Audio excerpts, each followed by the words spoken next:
მთავარი პრობლემა, რაც ჩვენ გვაქვს, ეს არის ჩვენი აგრესორი მეზობელი, რომელიც ოკუპაციით, ბორდერიზაციით, ეკონომიკური მარწუხებით, აი sharp powers, რასაც უწოდებენ მეცნიერები, ყველა ამ ძალის გამოყენებით გვავიწროვებს და გვახჩობს და ცდილობს, რომ არ ვიყოთ თავისუფალი და ცდილობს, რომ მას დავექვემდებაროთ. მეორე მთავარი პრობლემა, რომელიც ამ турбулентურ სოფლიოში ჩვენ მძიმე მდგომარეობაში გვაგდებს, ეს არის ავტორიტარული რეჟიმი, რომელიც ქვეყანაშია ჩამოყალიბებული, რომელიც სერავს ამ საზოგადოებას, ცდილობს, რომ არანაირი კონსენსუსი ამ საზოგადოებაში არ არსებობდეს, ცდილობს, რომ ყველა თემა გეოპოლიტიკასთან დააკავშიროს და შესაბამისად არ გადაწყვიტოს ეს თემები და ეს პრობლემები, იმიტომ რომ გეოპოლიტიკა ვითარება ბუნდოვანია და რაც მთავარია, ეს ხელისუფლება ირჩევს გზას იზოლაციისა, ჩაკეტვისა, მარტოყოფნისა, ამას ხან ნეიტრალიტეტს ეძახის, ხან სუვერენიტეტს ეძახის, ხან რაღაც სხვა სიგიჟეებს ეძახის და ესეც საქართველოს მდგომარეობას ართულებს დღევანდელ ვითარებაში. და ამ ყველაფერს ემატება ის, რომ აი ამ ყველა სიკეთეს ბჭყალებში დაემატა ის, რომ თავზე გვექცევა ლიბერალური მსოფლიო წესრიგი, ხო? იქ სადაც ადრე იყო მორიგებები, მოლაპარაკებები, ეხლა იქ მუშაობს ძალა, ზეწოლა, შანტაჟი, ტარიფების მაგალითად იყენებენ აი ამ ეკონომიკური ბრძოლებისთვის, თვითონ დასავლურ სამყაროშიც ზოგიერთმა ავტორიტარული ტენდენციების მქონე ლიდერმა შეიტანა დიდი ბზარები, დაშალა, ცდილობს რომ დაშალოს ესე იგი დიდი ეს ტრანსატლანტიკური ერთობა, რაც ადრე არსებობდა. თვითონ უქმნიან საფრთხეს არა მხოლოდ ავტორიტარულ რეჟიმებს, რომელსაც კიდე უნდა შეუქმნას საფრთხე, ოღონდ საერთაშორისო სამართლის ეგიდით და ფორმებით, არამედ უკვე ემუქრებიან ხოლმე დემოკრატიულ სახელმწიფოებსაც, ხო, რომ მაგალითად დანიისა და გრენლანდიის შემთხვევა რო ავიღოთ. ანუ შევდივართ ისეთ სოფლიოში, სადაც ძალა წყვეტს ყველაფერს, ძალაზეა ყველაფერი დაფუძნებული და არანაირ ყურადღებას აღარ აქცევენ იმ წესებსა და კანონებს, რომლებიც აქამდე არსებობდა. ეს ჩვენი აზრით, სოციალ-დემოკრატიული მოძრაობის აზრით არის უდიდესი პრობლემა ჩვენაირი პატარა ქვეყნისთვის, იმიტომ რომ ჩვენ გვაქვს დიდი გამოცდილება ამ საერთაშორისო სამართლის დარღვევით, ჩვენი უფლებების ქვეშ გათვლისა და თუ ეს გამონაკლისი ნორმა გახდება მთელ სოფლიოში, ეს კიდევ უფრო მეტად გაართულებს ჩვენ მდგომარეობას. მაგრამ რა თქმა უნდა, გამოსავალიც არსებობს, ამ გამოსავალზე გვიმსჯელია ჩვენ, თქვათ პირველი გამოსავალი, რაც ჩვენი მოძრაობის უსაფრთხოების პროგრამაში წერია, ეს არის, რომ ჩვენი ქვეყანა გვინდა, რომ ვაქციოთ, რომ გამოვიყენოთ ესეც საერთაშორისო ტერმინი, ეგრეთ წოდებულ ფოლადის ზღარბად. ეს არ ნიშნავს, რომ ყველა უნდა შევაიარაღოთ და მაქსიმალური მილიტარიზაცია უნდა მოხდეს ამ საზოგადოებაში, მაგრამ ჩვენ გვინდა ისეთი საზოგადოება, რომელსაც აქვს სწრაფი თვითორგანიზების საშუალება, სწრაფად სამოქალაქო თავდაცვის ორგანიზების საშუალება. აქვს საშუალება, რომ სწრაფად გაანაწილოს, თქვათ, სხვადასხვა რესურსები კრიზისულ ვითარებაში საზოგადოებრივ ჯგუფებს შორის. და რა თქმა უნდა, ფოლადის ზღარბი რას ნიშნავს? ისეთი ძლიერი უნდა იყოს, რომ შენს გადაყლაპვას, შენს დაჩაგვრას აზრი არ ქონდეს, ან ძალიან დიდი ფასი ქონდეს, ხო? ამავდროულად ეს კონცეფცია გულისხმობს იმას, რომ მოქალაქე იყოს ჯანმრთელი, იყოს განათლებული, ქონდეს სოციალური კეთილდღეობა, ხო? აი ეს ერთი პასუხი უნდა იყოს, ეს არის ერთი პირველი პასუხი მსოფლიოს შექმნილ ვითარებაზე ჩვენი მხრიდან. და მეორე თავარი დეტალი, რომელიც ჩვენს პროგრამაში წერია, გახლავთ ის, რომ ოკუპანტის გარდა, დამყრობელის გარდა, ჩვენ უნდა ვეცადოთ პატარა ქვეყანამ, რომ რაც შეიძლება მეტი ალიანსი შევქმნათ. ცხადია, ეს ალიანსები არის განსხვავებული, ვიღაცასთან მარტო ეკონომიკურ თემაზე თანამშრომლობ, ვიღაცასთან პოლიტიკური საკითხით შემოდის, სოციალური და კულტურულიც, მაგრამ რაც მეტ ალიანსში ხარ, რაც მეტ მხარესთან გაქვს კავშირი, რაც მეტთან ურთიერთობ, ეს არის ძალიან მნიშვნელოვანი ესეთი პატარა ქვეყნისთვის და მისი, ასე ვთქვათ, ფასის და მნიშვნელობის გაზრდისთვის. მაგრამ ნახეთ, ამ ალიანსებიდან ერთ-ერთი ალიანსი უნდა იყოს უპირატესი და ჩვენ სოციალ-დემოკრატებს გვინდა იმ ტიპის ალიანსის ნაწილი ვიყოთ, რაზეც დღეს თანამედროვე სოფლიოში საუბრობენ, ხო?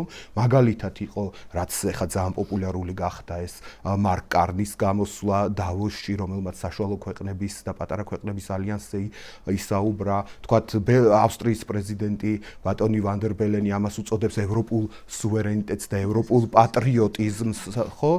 ანუ ამ პატარა ქვეყნების ალიანსი, საშუალო და პატარა ქვეყნების ალიანსი, რომლებიც ამბობენ, რომ კი, ძალა არსებობს, მაგრამ ამ ძალის მიღმა, ამ პრაგმატიზმის გარდა არსებობს კიდე ღირებულებები, ადამიანის უფლებები, სოციალური სამართლიანობა, რომლის დაცვაც ჩვენ გვინდა აი ამ წესრიგის და ამ ცვლილების პირობებში. მადლობა ლევან.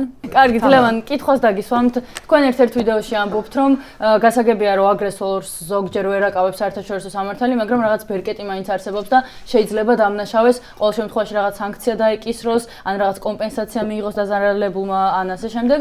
მაგრამ სინამდვილეში, ეს ასე არის ალბათ, რომ ასე არ მუშაობს საერთაშორისო სამართალი, როდესაც რაღაც ქვეყანა ან რაღაც დაზარალებული ჯგუფი ზიანდება, კომპენსაცია თუ რაღაც ესეთი მინიმალური საქმეს ვერ ამ შემთხვევაში რას ფიქრობთ? აუცილებელი არის თუ არა რაღაცა უფრო დიდი ბერკეტის გამოყენება გარდა იმისა, რომ რაღაცა სანქცია, კომპენსაციის დაკისრება, თუ ეს არ მუშაობს? ამ დროს შეგვიძლია თუ არა დავუშვათ ის გამონაკლისი, რაც თუნდაც გააკეთა ამერიკამ. მაგალითად, თქვენ ასევე იძახით, რომ რიგ შემთხვევაში შეიძლება აი კოსოვოს დამოუკიდებლობა არ ვაღიაროთ, მიუხედავად იმისა, რომ შეიძლება ფიქრობდეთ, რომ აღსაღიარებელია, იმის გამო, რომ რაღაც მომენტში არ მოგვიბრუნდნენ და აფხაზეთის და სამოჩაბლოს დამოუკიდებლობა არ აღიარონ.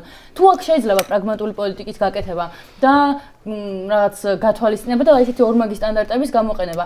ამ შემთხვევაში შეგვიძლია თუ არა რომ ტრამპის ეს გადაწყვეტილება მოვიწონოთ, მიუხედავად იმისა, რომ ვაფასებთ, რომ მორალურად არც ისე სწორია სხვა ქვეყანაში შესვლა და პრეზიდენტის ხელში ჩაგდება, მაგრამ პრაგმატულად ეს ხო არის სწორი.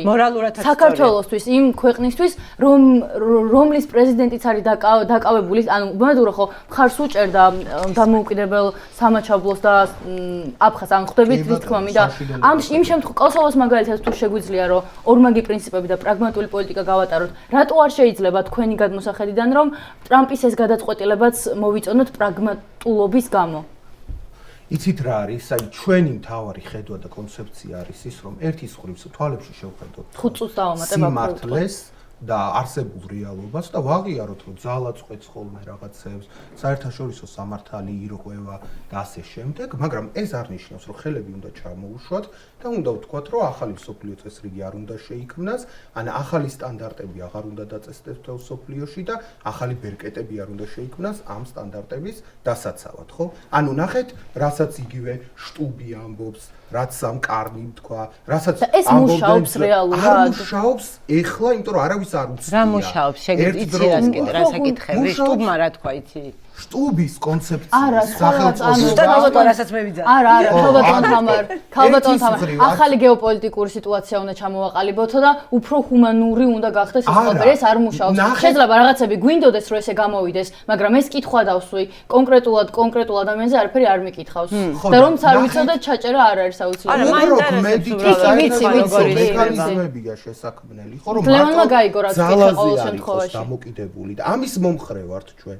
და ამის შექმნა არ არის შესაძლებელი ასეთი პოლიტიკით, შანტაჟის პოლიტიკით, მოკავშირეები რომ ვერაფრის პროგნოზს ვერ აკეთებენ. აი ამას გეკითხებით, ეს მუშაობს რეალურად. ფაქტია რომ საჭირო გახდა, სანქციები არ მუშაობს და რაღაც კომპენსაციის გადახდა არ მუშაობს. არაფერს არ ცვლის. ფაქტია რომ მუშაობს, მადრო დაიჭირეს. ეს წელში მუშაობს. ჩვენ რა გვინდა?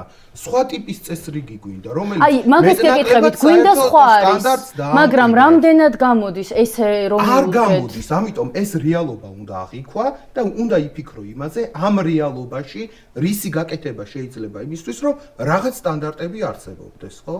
რომ მარტო ძლიერი ქვეყნების გადაწყვეტილებაზე არ იყოს დამოკიდებული მცირე ქვეყნების ბედი.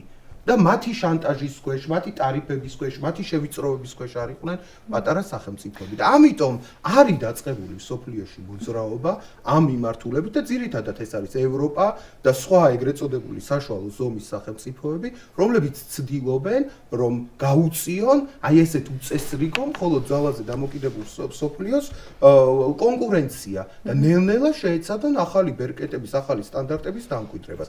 ეს აქ და ახლა სხვა ახალ სისტემას ვერ ქმნის 1 წუთში და 2 წუთში, მაგრამ სოფლიო ესეთი ხდება და არ იქნება მარტო რაღაც ჩინეთი და რუსეთი და ამერიკა და ასე შემდეგ, იქნება კიდევ ძალიან ძლიერი აქტორი ევროპის და მისი მოკავშირეების სახით, აი ერთი ცენტრი იქნება მთელ სოფლიოში, რომელიც შეეცდება თავისი სტანდარტების დაცვას.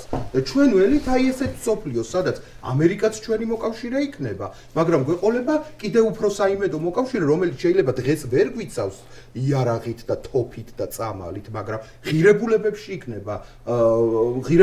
იქნება ჩვენთან თანხვედრა, დემოკრატიის თვალსაზრისით, სოციალური სისტემების თვალსაზრისით, ადამიანის უფლებების თვალსაზრისით, ეხლა ისეთ სიტყვას ვიტყვი შეიძლება გული გაუსხდეთ აქ კლიმატის ცვლილების და თვალსაზრისით, გარემოს დაცვის თვალსაზრისით.